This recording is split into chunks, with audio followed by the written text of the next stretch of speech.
क्या शिवसेना की जो पहचान बाला साहब ठाकरे के समय थी, वो हिंदू हृदय सम्राट कहलाते थे, आक्रामक एक हिंदू पक्ष की छवि शिवसेना की हुआ करती थी, क्या वो कमजोर हो रही है? इसका आपको नुकसान तो नहीं पहुंच रहा? और साथ ही साथ ये कि जिस तरह से राज ठाकरे कह रहे हैं कि उत्तर प्रदेश में योगी है, महाराष्ट्र में भोगी है, तो कहीं आप पर सत्ता के लालच का जो आरोप लग रहा है उससे मराठी मानुष के मन में आपकी छवि खराब तो नहीं हो रही? दुबे जी। नहीं सईद भाई, मैं आपके प्रश्न का भी जवाब देता हूं।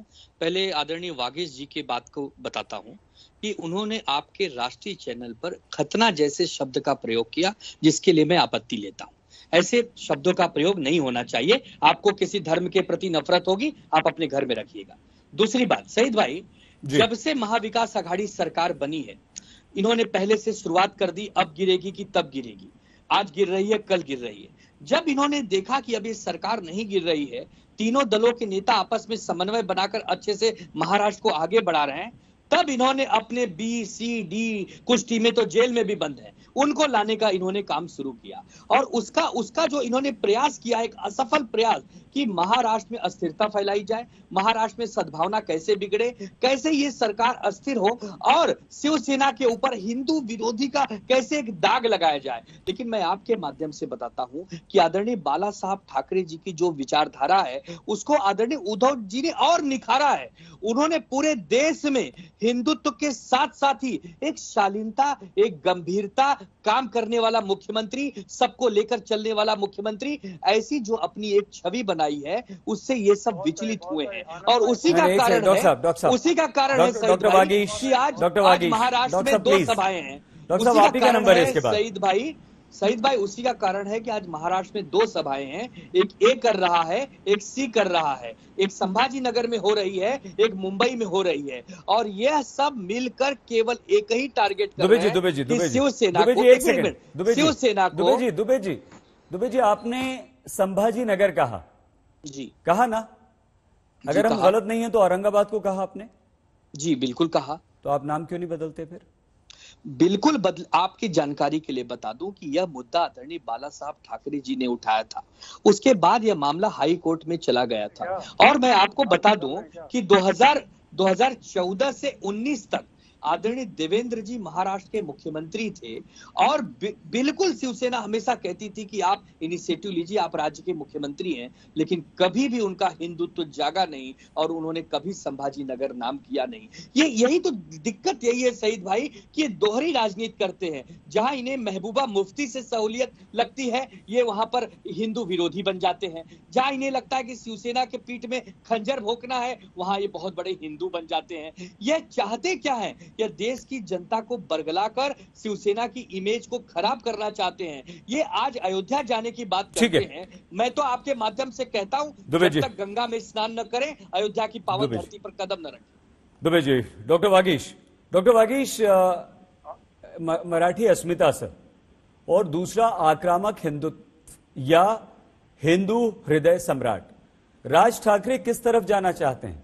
क्या वो बाला साहेब ठाकरे का जो ये खाली कुर्सी है, जो पद खाली इतना बड़ा हिंदू हृदय सम्राट वाला, वो बनना चाहते हैं और इसलिए आज आपको एमएनएस को बीजेपी के सहारे की जरूरत पड़ रही है? सर देखिए, सबसे पहले तो ये स्पष्ट कर देता हूँ, हमें किसी के सहारे की जरूरत नहीं है। राज ठाकरे जी स्वयं समर्थ नेता है, और एक बार जब उन्होंने आवाज उठाई, एक सामाजिक मुद्दा उठाया, तो पूरे देश में एक लहर चल गई, एक आंदोलन बन गया। और आपने देखा कि उत्तर प्रदेश की योगी आदित्यनाथ की सरकार ने बिना कोई शोर मचाए हुए उसको पूरा कर दिया। जरूरी नहीं है कि आप अगर सहमत नहीं है तो उसके लिए शोर मचाएं। यहाँ राजस्थान की सरकार ने उल्टे क्या किया, अलविदा की ईद के समय पे ढेर सारे लाउड स्पीकर लगा दिए। एक तरफ पूरे देश में लाउड स्पीकर उतारने का आंदोलन चल रहा है, और इनकी कांग्रेस नीच सरकार वहीं लाउड स्पीकर बजा बजा के जोर से ये साबित करना चाह रही है कि भाई आप कितना भी आंदोलन कर लो, हम आपकी बात सुनने वाले नहीं हैं। हम सुप्रीम कोर्ट के 18 जुलाई 1905 के आदेश का पालन करने वाले नहीं हैं। आप कितना भी शोर मचाओ। देखिए, अगर ये इस तरह की जिद पे अड़ेंगे तो आंदोलन तेज होगा। ये टकराव की राजनीति है। राज ठाकरे जी ने टकराव की राजनीति कभी करनी नहीं चाहिए, परंतु बाला साहब ठाकरे हिंदू हृदय सम्राट के तौर पर पहचाने गए, राज साहब ठाकरे हिंदू हृदय सम्राट अपने आप को कहलवा नहीं सकते हैं, क्योंकि हिंदू हृदय सम्राट इस देश में सिर्फ एक ही हो सकता है। हमने राज ठाकरे जी को, जब से उन्होंने हिंदुत्व का मुद्दा उठाया है और देश को आगे ले जाने की बात की है, तब हम उनको हिंदू जननायक का तमगा हम लोगों ने दिया है, क्योंकि हमें लगता है कि कोई देश के हिंदू जननायक है। और वो बाला साहब की जो विरासत थी, सही मायने में उनके विचारों को इस देश में आगे ले जाने वाला कोई व्यक्तित्व है तो वो सिर्फ राज ठाकरे हैं। उद्धव ठाकरे जी डॉक्टर वागीश, भाई दादू कहते हैं, डॉक्टर वागीश में ये क्षमताएं नहीं है कि वो बाला साहब ठाकरे की विचार विरासत को आगे ले जा सके। डॉक्टर वागीश, आज ही महाराष्ट्र के मुख्यमंत्री उद्धव ठाकरे ने जमकर निशाना साधा। राज ठाकरे को कह दिया कि वो तो झंडा बदलने वाले हैं, पहले वो गैर मराठी पर हमला करते थे, अब गैर हिंदू पर हमला कर रहे हैं। इस पर भी एक संक्षिप्त टिप्पणी दे दीजिए प्लीज। सईद भाई, हमने तो सिर्फ झंडा बदला है, उद्धव जी ने क्या बदला है? उद्धव जी ने उस कांग्रेस के साथ समझौता किया है जिसका विरोध हमेशा से बाला साहब ठाकरे ने किया। उन राष्ट्रवादी कांग्रेस के अध्यक्ष शरद पवार जी के साथ समझौता किया है जिनके साथ निजी मित्रता तो बाला साहब ने रखी, लेकिन कभी राजनीतिक निकटता नहीं आने दी। तो परिवर्तन तो उद्धव ठाकरे जी में हुआ है, झंडा बदलकर कोई पाप नहीं किया है। ठीक है, अगर हमने छत्रपति शिवाजी महाराज की राज मुद्रा को अपना झंडा बनाया है तो इसका तो सबको गर्व होना चाहिए। ठीक है डॉक्टर साहब, छत्रपति महाराज की विरासत को आके ले जा रहे हैं, इसमें आपत्ति किस बात की है? डॉक्टर साहब समय तो उद्धव जी के विचारों पे आपत्ति हो सकती है।